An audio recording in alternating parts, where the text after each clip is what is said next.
The champagne tasted like ash in Leah Hart's mouth. From the top of the marble staircase in the gray mansion, she watched New York's elite glitter under the chandeliers, laughing over string music and the steady drum of autumn rain on the windows. Tonight was supposed to be hers. 3 years since Ethan Gray had slid a key across a restaurant table instead of a ring, and told her it meant home. 3 years of being the invisible firewall between him and the predators in his world.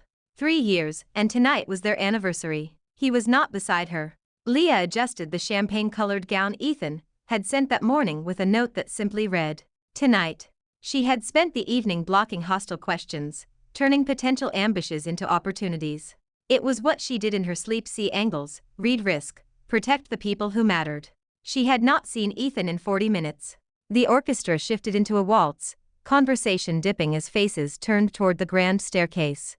Leah followed their gaze, already half smiling on habit. The smile died. Ethan stood at the top of the stairs in a black tuxedo, immaculate and composed. His hand was wrapped around another woman's fingers. The other woman wore a gown almost identical to Leah's, same cut, same champagne silk catching the light. For a moment it was like watching a counterfeit version of herself descend on Ethan's arm, a softer, blurrier outline. Dark hair in a loose twist, pretty in a magazine way. The woman leaned into him and laughed at something he said. Then her eyes found Leah's. "Leah Hart," she called, voice warm and clear. "Wow, it has been years." Leah's fingers tightened around her glass. The face finally clicked into place. Claire Taylor. The childhood neighbor from Ethan's stories. The scholarship girl who had left for Europe at 17, the half-mythical first love. Leah had trained herself not to fear. Standing on Ethan's arm, in Leah's dress. Ella slid to Leah's side, black dress and sharp eyes. "Oh, hell no," she muttered. Ethan and Claire reached the landing where Leah stood. Claire's smile widened. "Leah," she said, reaching as if for an embrace. "Ethan told me you're the most important person in his life. I almost thought tonight was for Claire, you are exhausted." Ethan cut in, his tone gentle in a way Leah had not heard directed at anyone else for a long time. "You have been on a plane for 20 hours. I will take you up to the terrace. The view after rain is insane." Leah stepped forward, blocking their path. "Ethan." He blinked, as if only now remembering she existed. Guilt flickered, then smoothed into cool. "We need to talk," Leah said. "Not now," he answered quietly. "Claire just landed. She is jet-lagged. I promised I would get her some air. Do not make a scene." There it was. Do not make a scene. The phrase he used whenever he wanted her to swallow something sharp for the sake of optics. Claire's fingers tightened on his sleeve. "Maybe I should head back to the hotel," she whispered, eyes big. "I do not want to cause trouble." "You are not causing trouble," Ethan said at once. "This is your home as much as mine." Leah felt something in her chest crack. 3 years, she said. Ethan frowned. "What? 3 years I stood next to you in rooms like this," Leah said, voice level. 3 years of missed flights and broken sleep and patching fires you did not even see. "Tonight is our anniversary, Ethan. Your assistant had the catering team label the dessert LVSE 3 years. And you walk down these stairs with someone else in my dress and tell me not to make a scene." "Leah, you are overreacting," he said. Ella let out a low whistle. "You did not just say that," she breathed. Claire lifted both hands. "Please, do not misunderstand," she said softly. "Ethan and I are just old friends. He wanted me here because this house still feels like home to me. And I am so happy he has you now." Now, as if Leah were a placeholder until nostalgia arrived. Leah saw the calculation under Claire's sweetness and turned back to Ethan. "So which is it?" she asked. "Am I the most important person in your life, or just someone keeping your side of the bed warm until your past gets through customs?" "Leah," he warned. "This is neither the time nor the place." "You are right," she said. "The time was every moment you saw this coming and chose silence." Rain hammered the windows. The orchestra swelled obliviously, violins riding a romantic crescendo that made Leah want to shatter her glass. "You want numbers?" she asked softly. "Here they are. I bet everything on you. You bet on a dress code." She lifted her glass. For a second Ethan looked almost relieved, as if she were about to toast. Instead she tipped the glass, letting red champagne spill across the marble at his feet, staining the pale stone like a small wound. "I choose myself," Leah said. "Ethan Gray, we are done." His face drained of color. "Leah, you do not get to say my name like that anymore," she said. She placed the empty glass on a passing tray with steady fingers. Take Claire to the terrace. The sky is beautiful when the storm clears. She walked away, past the frozen guests and the murmured gossip, through a side door that led to the service exit. Cool air slapped her face. Leah kicked off her heels and stepped barefoot into the rain, dress soaking, mascara streaking. Behind her on the staircase, Ethan watched the door swing shut. Claire's hand pressed against his arm. Do not go after her, she breathed. She just needs time to cool down. You know how passionate she gets. He stared at the closed door. Old instincts whispered at him to fix it, to run after Leah, and drag her back before anyone could see. Do not make a scene, another voice answered. He exhaled, shoulders sagging. She will be fine, he said, almost convincing himself. Claire smiled, victory flickering behind her eyes. Come on, she murmured. Show me the stars. He let her pull him up the stairs, away from the woman walking barefoot through the storm. Leah moved out 3 days later. No screaming, no smashed plates. Just a rented truck, Ella in ripped jeans, and a short list of items Leah refused to leave behind. She waited until Ethan left for a board meeting. The key to the front door lay on the console table where she set it, metal catching the light from the rain-streaked windows. You sure you do not want to steal his espresso machine as emotional damages? Ella asked, lugging a box of finance books. The coffee tastes like inherited guilt, Leah said. I bought my own. They cleared her side of the closet, her shelves on the book wall, her half of the bathroom cabinet. Every familiar item shrank the house around them. Every empty space made it feel less like theirs and more like his. In front of his suits, Leah paused, fingers almost brushing navy wool. Punch them, Ella suggested. I will look away. Leah dropped her hand. I am done hitting things that will not hit back, she said. Including memories. By the time the last box was in the truck, Leah's muscles ached and her throat burned from holding herself together. Where to, boss? Ella asked, slamming the door. Loft near the office, Leah said. Too much natural light, too little furniture, absurdly overpriced coffee within walking distance. New chapter, Ella pronounced. Great. I call dibs on the couch when I am too tired to go home. They pulled away without looking back. From an upstairs window, tie loosened, Ethan watched the truck roll down the drive. He had come home early, some knot in his gut he refused to name pulling him back. He had thought he had time. Time to smooth the headlines, to settle Claire into a neat compartment, to sit Leah down in some private, controlled setting and explain. To say words like complicated and family expectations, and I never meant to hurt you. While he practiced speeches in his head, she hired movers. Ethan. Claire's voice floated from the hallway. You left the meeting early. Is everything okay? No, he thought. Yes, he said. Down in the city, Leah drowned herself in work. The viral video of her pouring champagne at his feet made the rounds for a week, then sank beneath fresher scandals. The bank where she worked cared far more about her models than her love life. If anything, clients seemed to like her more. Anyone who walks out on Ethan Gray in that dress has a spine. One hedge fund manager told her cheerfully. I want that spine on my deals. Leah smiled, said thank you, and went back to rearranging numbers into cents. Ethan perfected emotional whiplash. He never called, never knocked on her loft door. No grand apologies. But on nights when she and Ella were trapped in a conference room at 10, an intern would appear with dumplings from Leah's favorite hole-in-the-wall place in Chinatown. The order name was Mr. Gray. He would mumble. Manipulative little philanthropist. Ella would say, Are we eating these? Leah would open a box, inhale steam and garlic, and answer, I am not punishing my stomach for his sins. Another night, when a client dinner ended too late, and the sidewalk press felt too close, a familiar driver rolled down his window. Mr. Gray asked me to make sure you get home safe, Ms. Hart. Leah considered refusing. Then she remembered the man who had once followed her cab for 4 blocks to get a better photo of her crying. Fine, she sighed. But if he thinks this earns him points, he can invoice my therapist. At a charity auction, Leah watched Claire drift between donors on Ethan's arm. Claire laughed at all the right jokes, dropped Leah's name when praising Gray looks, and flashed sympathy whenever reporters mentioned the breakup. Ethan says you are the reason this company has survived the last few years. She told one banker loudly enough for Leah to hear. He admires you so much. Afterward, in the drizzle outside the hotel, Ethan appeared at Leah's elbow and lifted his coat over her head. You will ruin your dress, he said. She stepped back. The coat fell between them. You lost the right to cover me from the rain, she said. Leah, can we talk? He asked. We did talk, she said. On a staircase, in front of everyone. You chose silence. It was not that simple. It always is, she said. You show up for the person you love, or you do not. Claire called his name from the doorway, voice soft. Cameras flashed.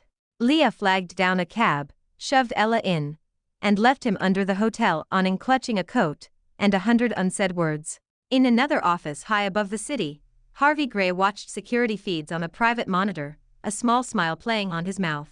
Good, he murmured, fingers steepled. Keep chasing your ghosts, nephew. The more distracted you are, the easier it is to steal your kingdom. The disaster started with a spreadsheet. Leah was 3 coffees into a Thursday, when her boss dropped a thick file on her desk. Gray looks mid-tier brand spin-off, he said. You and Ella lead. Try not to stab anyone. Leah stared at the stylized GL logo. You are sending your recently viral analyst into her ex's house with a knife made of Excel, she said. Bold. It was either you, he replied, or the guy who still thinks crypto is coming back. You at least believe in math. On paper, the mid-tier line was a classic salvage case strong story, bloated costs, confused positioning. Leah buried herself in data, letting cash flows replace intrusive thoughts. 2 days in, she noticed something wrong. A series of payments, small but regular, routed through shell companies with meaningless names and a Cayman address that screamed. Nothing to see here. The amounts climbed over years, tucked into brand development and market research. Ella, Leah said slowly. Look at this. Ella leaned over her shoulder, blinking at the screen. That is not a normal way to pay a consulting firm, she said.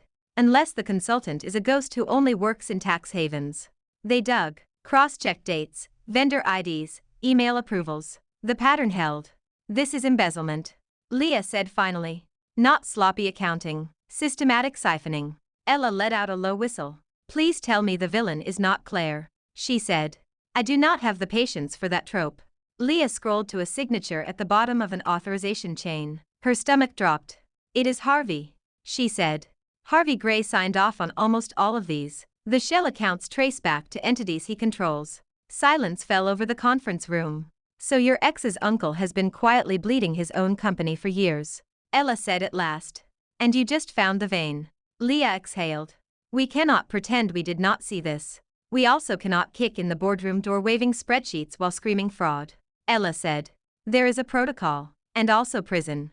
They documented everything. Clean copies, off-site backups, careful language. Their partners' faces went tight when they saw the numbers.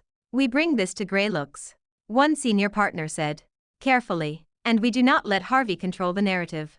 Which was how Leah ended up back in Gray headquarters, laptop under her arm, Ella at her side. Ethan sat at the head of the conference table. He looked older, tired eyes, deeper lines around his mouth, but the room still bent around him. Claire sat at his right, Harvey at his left, expression bland enough to be rehearsed.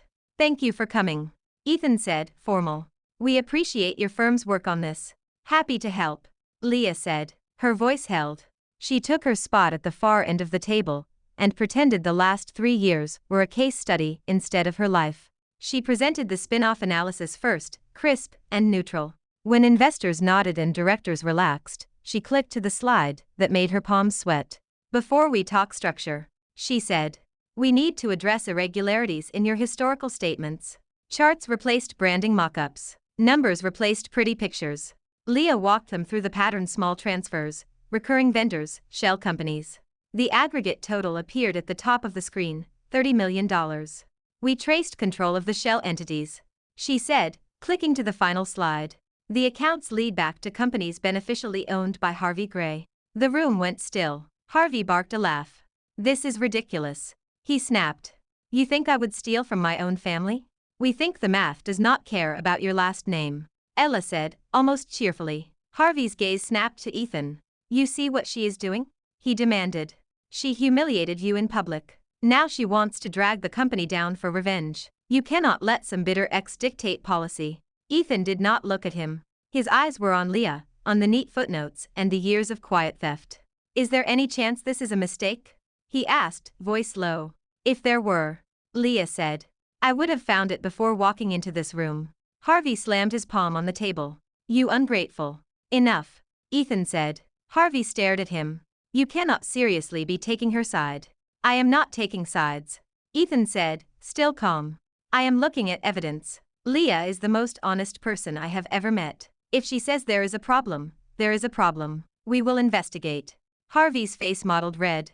After everything I have done for this family, apparently including robbing it, Ella murmured under her breath. The internal audit team joined the call that afternoon. For weeks, Leah worked with them, combing through accounts while lawyers built cases and board members panicked in quiet clusters. The more they pulled, the uglier it got. Harvey had sabotaged Ethan's projects, leaked half-true stories to the press about Ethan's emotional instability, and used Claire as a narrative prop to keep attention on Ethan's love life and off the numbers. Leah sat in a glass room with Ethan one night, rain streaking the windows in a way that felt too familiar. On the table between them lay printouts of emails where Harvey suggested using Claire's return as a distraction during bad quarters. How did I not see this? Ethan muttered.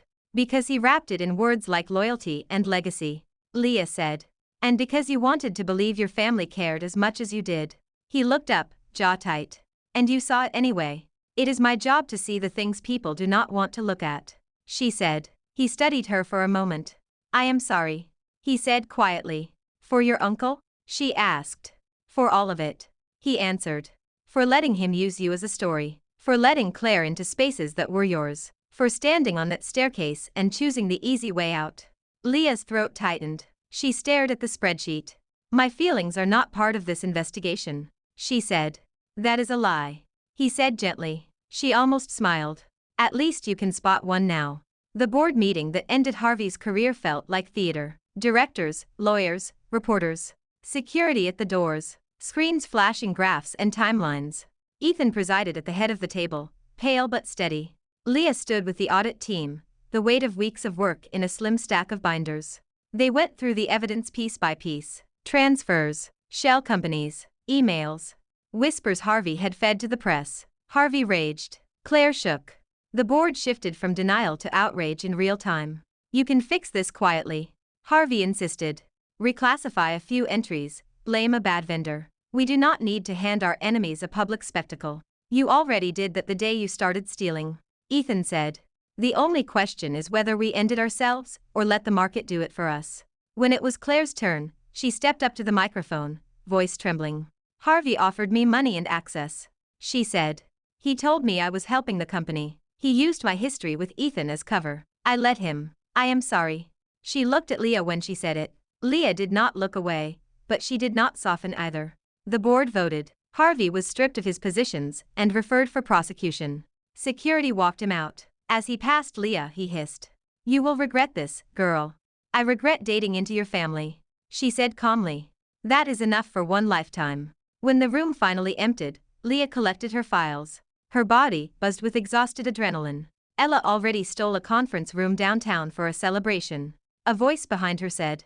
She texted me a picture of 3 whiskey bottles and a cheese board, and told me to tell you she is charging everything to the firm. Leah turned.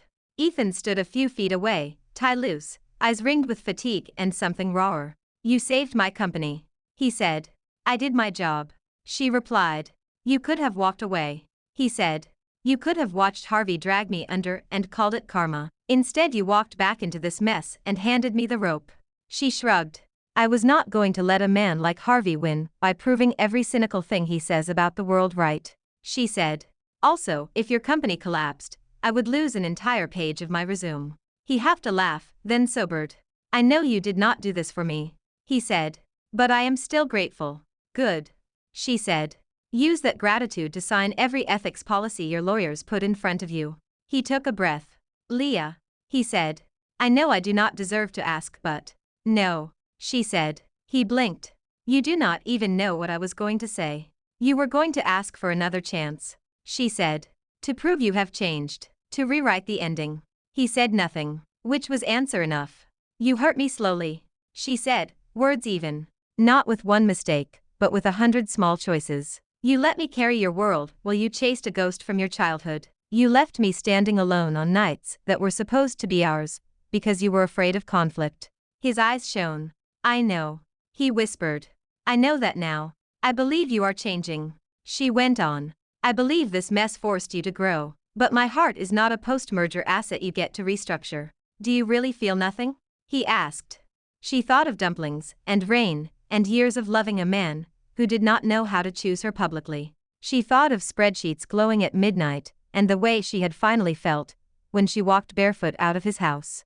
I feel proud of the woman who walked away, she said. That is enough. He swallowed. So this is it. This is closure, she said. Not a door waiting to be reopened.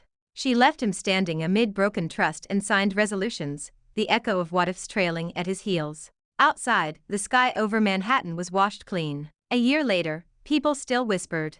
The Grey scandal. But mostly as a lesson in ethics training. Harvey waited for trial. Claire had slipped out of the tabloids, rumor placing her somewhere on the West Coast working for a non-profit. Grey Looks had not only survived, it had rebranded itself as a case study in corporate accountability. Ethan became the CEO who had exposed corruption inside his own family. He rolled out whistleblower protections and diversity reforms. His PR team feasted. Leah watched from a distance, feelings complicated, but no longer sharp. She was busy. Ember Capital, the firm she and Ella had launched, had gone from a half-furnished loft dream to a small, fierce boutique consultancy. They specialized in companies caught between failure and reinvention, the exact space Leah understood best. The name had been Ella's idea. Phoenix is tacky, she had said, sprawled on Leah's couch with takeout. Ember is better. Fire is done, but there is heat left. That is you. Leah had laughed, then written it on the LLC paperwork. Now the Ember logo glowed on the glass door of a renovated warehouse office in Brooklyn. Inside, whiteboards were crowded with flowcharts, potted plants struggled for life, and half the team argued about espresso. Leah thrived in the controlled chaos. She wore sneakers more than heels. She spoke on panels about ethical restructuring and turned down offers from larger banks to come back to the big leagues. I am already in the big leagues, she would say. Mine just has better coffee. She still saw Ethan sometimes. New York business circles were small. Conferences, charity galas, panels where their names appeared on the same flyer, the organizers barely hiding their glee. The first time they ran into each other after Harvey's removal, Leah had braced for impact. Instead, it was strangely normal. Congratulations on Ember, Ethan had said, hands in his pockets, eyes soft but careful. You are terrifying a lot of complacent people. Thank you, she replied. I hear your ethics officer makes grown executives cry. Nicely done. A small smile. A nod. Separate paths. They did not pretend their history did not exist. They just refused to live in it. Sometimes a deal was too small for Grey Looks, but too big for Ember. Ethan would send Leah an email with a subject line like, "Thought this was your style." She would reply with a curt, "Thanks," and a sharper model that made the client very happy. Sometimes Ember took on a client that needed a partner with Grey's reach. Leah would send an introduction, adding, "Try not to eat them alive." Ethan would answer, "No promises," followed by, "We will take care of them." It was not friendship, but it was not war either. Just two people who had burned together once, and now worked on separate fires. On a bright fall afternoon, Leah escaped the office for 10 minutes and wandered to the small park down the street, coffee in hand. The air smelled like leaves and sugar. Kids shrieked on the jungle gym, dogs pulled at leashes, the city breathing around them. Leah? She looked up. Ethan stood a few feet away, wearing a navy sweater instead of a suit, holding the hand of a small boy whose curls stuck out from under a baseball cap. The boy grinned at Leah. "Hi," he announced. "My car is faster than the wind." He thrust a toy car toward her. "This is Noah," Ethan said. "My nephew. My brother bribed me with pizza to handle playground duty." Leah's heart did a tiny, ridiculous flip of delayed panic when she saw the child, followed by relief when Ethan clarified. "Hi, Noah," she said, crouching. "Nice to meet the Wins competition." Noah nodded solemnly, then spotted the ice cream cart. "Uncle Ethan," he gasped. "Can I please get ice cream? Please, please, please?" "You just ate lunch," Ethan said. "I ran," Noah argued. "You said running burns fuel. Ice cream is fuel." Leah bit back a smile. "He has a point," she murmured. "Et2, heart." Ethan muttered. "Fine, one scoop. No throwing up in my car this time." They ended up on a bench, Noah between them with chocolate on his nose. He chattered about superheroes and preschool politics. Leah listened, oddly relaxed. This could have been us, a younger version of herself whispered. Different choices, different night, a different future. She let the thought drift away. How is Ember? Ethan asked when Noah sprinted off to join a game of tag. Loud. Leah said. Fun. Terrifying. We are hiring again. I should be more scared than I am. You thrive on chaos, he said. As long as you get to run the numbers. And you? She asked. Still putting out fires your uncle lit. Less fire, he said. More rebuilding. More talking to people I used to ignore. My therapist calls it growth. Leah's eyebrows rose. You in therapy. We have an HR head who scares me more than the board, he admitted. She strongly suggested it. How is that going? She asked. He looked at Noah, who was shrieking with laughter as he narrowly escaped being tagged. I am learning to sit with discomfort instead of letting other people bleed for it, he said. To speak up before a situation explodes. To stop expecting the women in my life to do my emotional accounting. About time, she said, but there was no acid in it. Silence settled comfortably between them for a moment. I am happy for you, he said quietly. You look free. I am, she said. He nodded, swallowing. Good. They watched Noah negotiate 10 more minutes of playtime with the ruthlessness of a seasoned litigator. When Ethan called him back, Noah barreled toward the bench and threw his arms around Leah's waist without warning. Bye, Leah, he announced. You are nice. I like your shoes. Leah laughed, hugging him back. I like your car, she said. Take care of your uncle. He needs supervision. I know, Noah whispered. Ethan rolled his eyes. I heard that. At the park gate, Ethan hesitated. Leah, he said. I know we said there is no going back. I am not asking for more. I just need you to know that loving you changed me. Losing you changed me more. I am sorry it had to cost you so much. Leah's chest tightened, but the pain was not sharp anymore. More like an old scar pulling in cold weather. You were the wrong person to practice on, she said gently. But I am glad you learned. He smiled, small and sad. Take care, Leah. You too, she said. She watched him walk away, Noah swinging his arm and singing something off-key, and felt warmth in her chest that had nothing to do with romance. Acceptance. That night, Leah sat at her kitchen table, laptop open, tea cooling beside her. The Ember logo floated on her screensaver, a small flame on black. Tomorrow she and Ella would meet a family-owned publishing house desperate for a turnaround. Their numbers were terrible. Their stories were not. Leah liked those odds. Her phone buzzed. Ella, emergency. We are out of office snacks.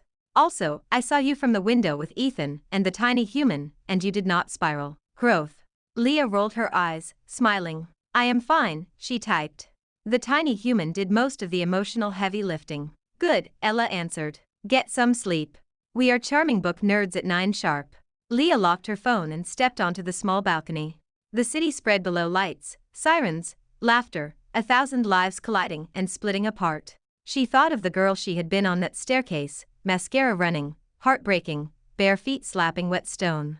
The woman who had walked away without knowing what would replace the future she was abandoning. You did good, she told that version of herself quietly. You left when staying meant losing yourself. Somewhere across the river, in a high-rise with floor-to-ceiling windows, Ethan Gray was probably at his own table, drafting reports, helping his nephew with homework, learning how to be the man he should have been years ago. Leah hoped he found peace. Not because she wanted him back. Because she was done spending energy on hating him. Her phone buzzed again, a calendar notification. New client kickoff, Hart and Gray Foundation Scholarship Fund. Leah huffed out a laugh. The fund had started as a pragmatic idea. Gray Looks needed a visible, credible philanthropy project. Ember wanted to support first-generation college students going into finance. Combining resources had made sense. The name will drive him crazy, Ella had said. Perfect revenge. But as Leah read the board docket and saw Hart and Gray on the letterhead, she did not feel revenge. She felt a perspective. They had been each other's fire once. They had almost burned their lives down. Now their names sat side by side on something that would outlast both of them, an initiative built not on obsession or nostalgia, but on giving other kids a chance to choose better. They were not a love story anymore. They were a footnote in each other's biographies. Leah finished her tea, stepped back inside, and closed the balcony door. Tomorrow there would be clients and contracts, and an overcaffeinated assistant waving a snack crisis like a flag. There would be laughter in the office, sharp fights with stubborn founders, and a bored call where someone would say, as Miss Hart and Mr. Gray proposed she was okay with that. The fire that had once been her love for Ethan was gone.